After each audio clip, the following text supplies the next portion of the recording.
Les questions écologiques, c'est quelque chose qui m'anime depuis l'âge de 14 ans. On a battu le Rassemblement national, comme on continuera à le battre. C'est-à-dire qu'on considère la personne handicapée comme un sous-citoyen.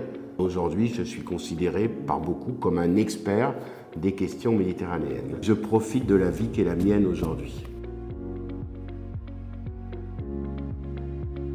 Bonjour, c'est Jordan de French Culture Talk. Aujourd'hui, nous sommes en direct de Marseille et plus particulièrement à la région où nous allons interviewer Christophe Madrol. Venez avec moi, on va découvrir ça. Bonjour. Bonjour, merci de nous accueillir ici dans vos bureaux, dans vos locaux de la région. Donc, je suis venu avec mon collègue Arnaud. Bonjour Arnaud. C'est un chroniqueur, il est spécialisé un peu dans tous les domaines, donc j'ai eu besoin de lui, donc c'est pour ça qu'il est là aujourd'hui parmi nous. C'est très bien. Et est-ce que vous pouvez, pour les personnes qui ne vous connaissent pas, vous présenter en quelques mots? Alors je m'appelle Christophe Madrol, j'ai 60 ans, j'ai 4 enfants de 3 femmes différentes. J'ai une formation au départ d'éducateur spécialisé, puisque je voulais travailler avec les enfants quand j'étais petit, enfin jeune, après mon bac. Et je voulais travailler avec les enfants qui avaient des troubles de la personnalité, puisque tout ce qui est handicap m'a toujours passionné. Comment notre société accueille les gens différents. Après, j'ai fait une formation de psychologue clinicien, parce que ça ne me suffisait pas d'être éducateur. Et j'ai créé le premier lieu de vie en France pour accueillir des enfants autistes à Aubagne, puisque je considérais l'école comme un outil qui permettait de les intégrer dans la société. Donc je scolarisais les enfants avec mon équipe 1 heure, 2 heures, 3 heures par jour à l'école, et tout le monde jouait le jeu.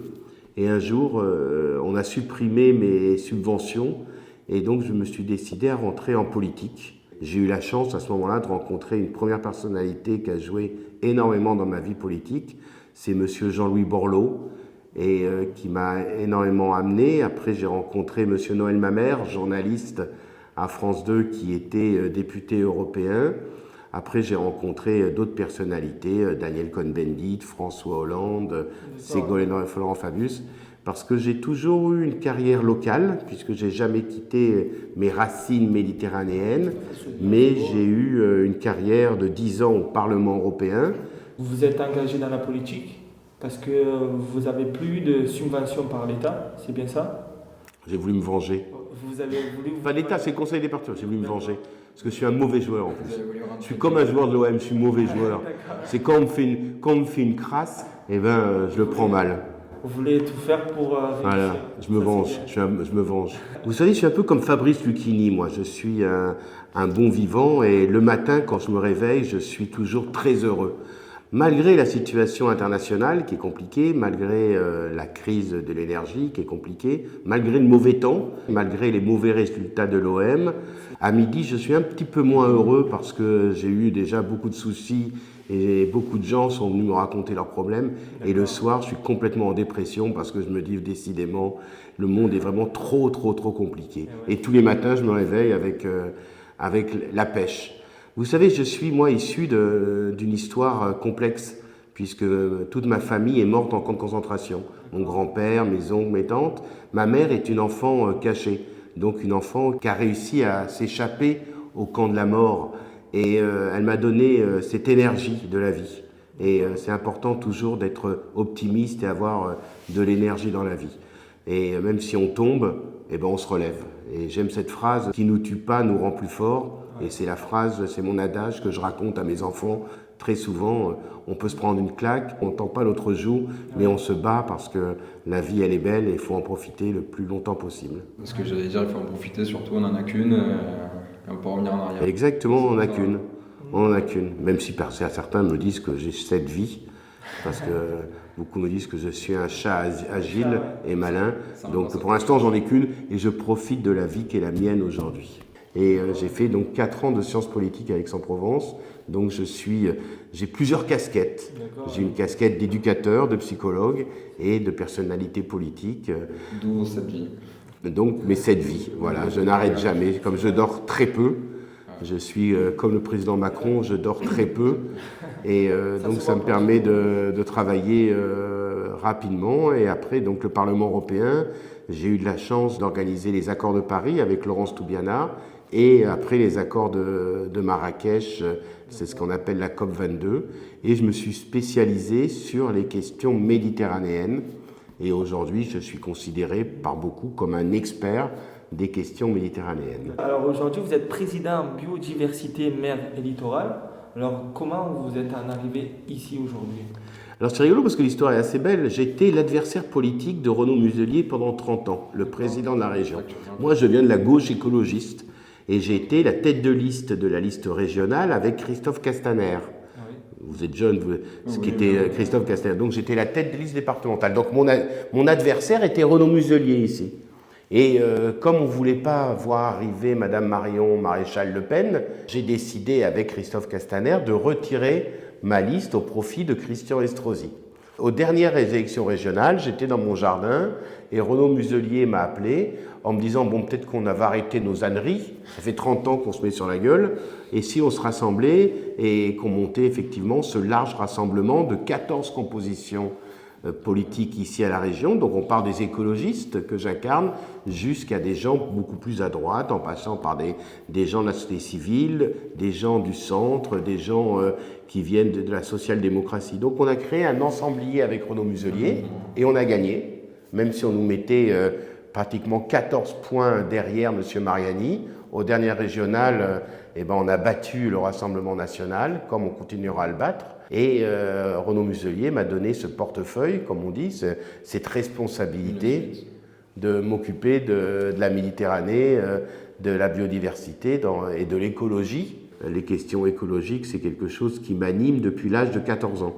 Puisque à 14 ans, j'étais déjà, quelqu'un que vous n'allez sûrement pas connaître, un admirateur de René Dumont, et j'étais adhérent aux Amis de la Nature, et donc j'ai toujours eu cette fibre écolo. Moi, je ne suis pas socialiste, même si je suis de gauche. Je ne suis pas libéral, parce que je vois ce que le libéralisme amène, parce que je pense que mes études m'ont montré que le libéralisme, souvent la main invisible du marché, faisait que les plus gros gagnaient, les plus faibles perdaient. Et donc, moi, je suis écologiste parce que l'écologie, pour moi, c'est un paradigme. C'est un rapport à la nature, c'est un rapport aux hommes et aux femmes, c'est un rapport au féminisme, c'est un rapport à l'économie.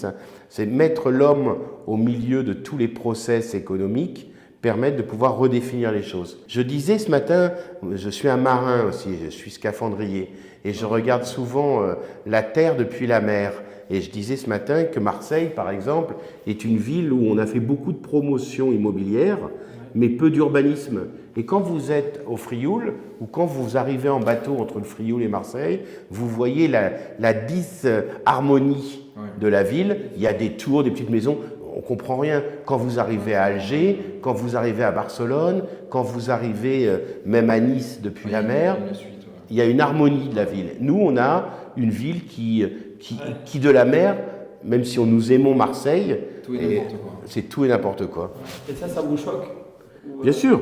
Même en matière de transport, ce matin, j'avais un sujet sur la question des personnes handicapées, les transports en commun. Vous avez 9 lignes, vous avez 28 stations de métro à Marseille, vous n'avez que 9 stations qui acceptent les personnes handicapées. Et il y a un vrai problème, c'est-à-dire qu'on considère la personne handicapée comme un sous-citoyen. Et donc, comment voulez-vous aujourd'hui avoir une vision globale de la ville quand vous avez des gens qui ont des problèmes de vue, des problèmes de jambes, des problèmes et on les considère comme des sous-citoyens. Dans la région, vous savez, on a réussi avec le président Muselier à faire voter le premier budget vert.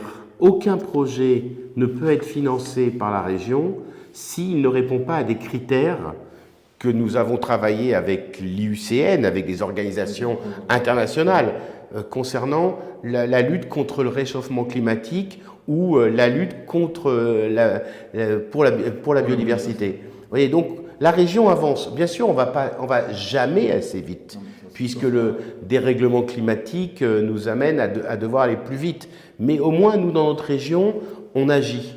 Là, je discutais avec un de mes collègues, parce qu'on reçoit demain Jean Castex en région, où on va mettre en place des transports en commun encore plus performants. On a aujourd'hui les Jeux Olympiques, on va avoir dans quelques semaines le Nettoyons le Sud. Vous voyez, on est en train, on crée une plateforme d'outils qui nous permettent de répondre et d'aller encore plus vite. Il faut faire attention et tenir compte du passé. Je vous ai raconté mon histoire tout à l'heure. Donc, mais il faut toujours aller de l'avant. Vous êtes fier de quoi aujourd'hui? Qu'est-ce que vous avez fait en tant que président? Waouh, plein de choses. La première chose, c'est qu'on a inauguré avec le président Muselier le premier branchement à quai de 3 stations qui nous permettent de brancher les bateaux de croisière en même temps pour les rendre sur ça s'appelle escale zéro fumée, pour leur donner de l'électricité. Parce que quand ils étaient avant dans le port de Marseille, ils laissaient tourner leur moteur et on voyait des fumées noires dégueulasses qui nous polluaient notre atmosphère et nous polluaient les bronches. Aujourd'hui, les bateaux arrivent, ils se branchent, il y a escale zéro fumée. Il y a le combat que j'ai porté pour le maintien de la posidonie, les herbiers de posidonie en Méditerranée. Vous savez que la fleur, la plante, la posidonie, est une plante endémique de Méditerranée. C'est une plante qui a au moins 5 vertus principales. Ça permet d'oxygéner la Méditerranée, donc de permettre une vie dans la Méditerranée. 2, ça permet d'empêcher le trait de côte de disparaître, donc les plages de disparaître, donc nos hôtels et nos campings en Méditerranée, puisque gardent effectivement des plages de qualité et on n'importe pas le sable. 3, ça permet d'être un lieu pour que les poissons puissent se reproduire. Et 4, ce qui n'est pas rien, ça permet de pouvoir stabiliser l'ensemble de la biodiversité maritime avec ces herbiers de posidonie. Donc ça, c'est une grande fierté que nous avons en région d'avoir su avoir une stratégie par rapport à ça. Ensuite, il y a toutes les actions que nous portons autour de l'eau. Par exemple, nous avons mis en place un plan eau avec mes collègues Bénédicte Martin d'Agriculture, avec François de Canson, avec Renaud Muselier. Donc le plan eau, ça permet avec le Grand Canal de Provence, avec lesquels nous travaillons, de pouvoir gérer une sobriété aquatique sur l'ensemble de nos départements, de nos 6 départements. Je suis fier de beaucoup de choses. En 5 ans, we are the champion, contrairement à notre équipe de foot. Ouais, c'est ça. Je suis pour qu'il y ait une économie maritime, une économie bleue. Je suis pour que les bateaux de croisière, même s'il faut limiter leur grosseur, viennent à Marseille, parce que ça crée une économie. On est quand même à une ville où il y a beaucoup de tertiaires, donc de bureaux. Donc à un moment donné, il faut faire venir de la richesse. Donc l'économie bleue, le tourisme durable permet effectivement de créer de la richesse à Marseille. Les retombées des croisiéristes, c'est à peu près 100 € par personne par jour pour la ville de Marseille. Ce n'est pas rien, c'est une vraie manne financière. Donc oui, je suis pour. Mais toujours avec les règles que nous avons mis en place avec la région, avec escale zéro fumée, ça permet effectivement aux bateaux de ne pas polluer. On ne fait pas l'économie de la santé de nos concitoyens pour l'économie. Moi, j'aimerais savoir, est-ce que la région a vraiment le pouvoir d'agir sur l'écologie ou c'est vraiment plus aux instances où ils peuvent agir Je vais faire une réponse de Normand. Les deux vont de pair. Je considère que la bonne échelle est la région et la bonne échelle est l'Europe. Okay. Pourquoi ? Parce que je pense que les directives européennes permettent à l'échelon d'un continent d'agir sur la question du transport, sur la question des actions maritimes, sur les questions des pollutions liées aux pesticides, etc. Et la région permet aussi de pouvoir répondre aux directives européennes, aux lois européennes, pour pouvoir appliquer régionalement des décisions qui sont prises au niveau national et européen. Je vous ai donné l'exemple d'escale zéro fumée. Et en plus, au mois de décembre 2023, au mois de novembre ou décembre, c'est pas très grave, nous avons signé avec la première ministre Elisabeth Borne un texte qui fait de notre région une région expérimentale en matière de transition écologique et en transition énergétique. Donc aujourd'hui, notre région est vraiment fer de lance de la transition énergétique et écologique dans notre pays. On est vraiment certainement la région la plus performante en matière de transition écologique. Si tu ne t'intéresses pas à l'écologie s'intéressera à toi. Parce que l'écologie, c'est tout. C'est un tout. C'est les pesticides, c'est les aliments que l'on mange, c'est la traçabilité des aliments, c'est l'élevage en batterie de poulets ou de porcs, c'est la protection de notre air, c'est nos espaces verts, c'est... Vous savez, ça me fait penser à la chanson de Mickey 3D. Vous vous rappelez pas cette chanson Mickey 3D? Il faut que tu respires. Il faut que tu respires. Avec cette vidéo de cette gamine qui court et à la fin on dit stop, il revient hop, dans un couloir tout gris, tout noir.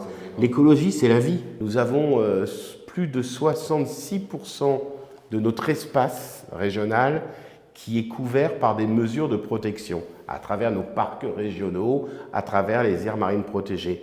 C'est énorme. C'est-à-dire que 66% de nos territoires n'est pas constructible n'importe comment, n'est pas une marchandise. Est-ce que des fois les écologistes donnent une mauvaise image? Mais quand vous voyez l'évolution de notre société en matière de protection de l'environnement, de la biodiversité, du changement climatique, ça devient une réalité. D'ailleurs, tous les partis politiques traditionnels veulent faire de l'écologie. Et toutes les entreprises ont aujourd'hui un responsable RSE.